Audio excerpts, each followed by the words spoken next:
തൃശൂർ കൊരട്ടി തിരുമുടിക്കുന്നിൽ ആന്ധ്ര സ്വദേശിനി വീടിനുള്ളിൽ മരിച്ച നിലയിൽ. തിരുമുടിക്കുന്ന് തെക്കൻ വീട്ടിൽ പോളിയുടെ വീട്ടിലാണ് മുന്ന എന്ന 54 വയസ്സുകാരിയെ മരിച്ച നിലയിൽ കണ്ടെത്തിയത്.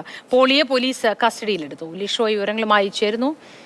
ലിഷോയ്, ഇതിന് പിന്നിൽ എന്താണ് സംഭവം എന്ന് ബന്ധപ്പെട്ട എന്തെങ്കിലും വിവരങ്ങൾ നമുക്ക് ലഭ്യമാണോ? പോലീസ് ഫോറൻസിക് സംഘമെത്തി പരിശോധിച്ച ശേഷമേ കൂടുതൽ വിശദാംശങ്ങൾ ലഭ്യമാകൂ. എന്തായാലും പ്രാഥമിക നിഗമനം പോലീസ് ഇതുവരേക്കും അത് ഒരു കൊലപാതകമാകാൻ സാധ്യതയുണ്ട് എന്നുള്ളൊരു തരത്തിലേക്കാണ് പറഞ്ഞിരിക്കുന്നത്. കാരണം മറ്റൊന്നുമല്ല, ഈ കൊരട്ടിയിൽ വീടിനുള്ളിൽ മരിച്ച ആന്ധ്ര സ്വദേശിനി ഈ വീട്ടുടമസ്ഥൻ തന്നെയാണ് ഇത്തരത്തിൽ ഈ മുന്ന എന്ന് പറയുന്ന യുവതി മരിച്ച നിലയിൽ കണ്ടെത്തിയിട്ടുണ്ടെന്ന് പോലീസിനെ അറിയിക്കുന്നത്.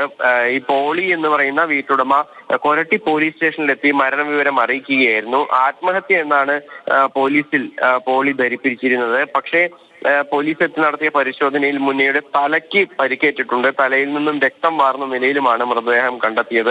അതുകൊണ്ടാണ് പോലീസ് ഇക്കാര്യത്തിൽ സംശയം പ്രകടിപ്പിക്കാനായി കാരണം. വിശദമായ പരിശോധനകൾക്ക് ശേഷമേ കൂടുതൽ വിവരങ്ങൾ ലഭ്യമാകൂ, അല്ലെങ്കിൽ കൂടുതൽ വ്യക്തത വരുമെന്നാണ് പോലീസ് ഇപ്പോൾ പറയുന്നത്.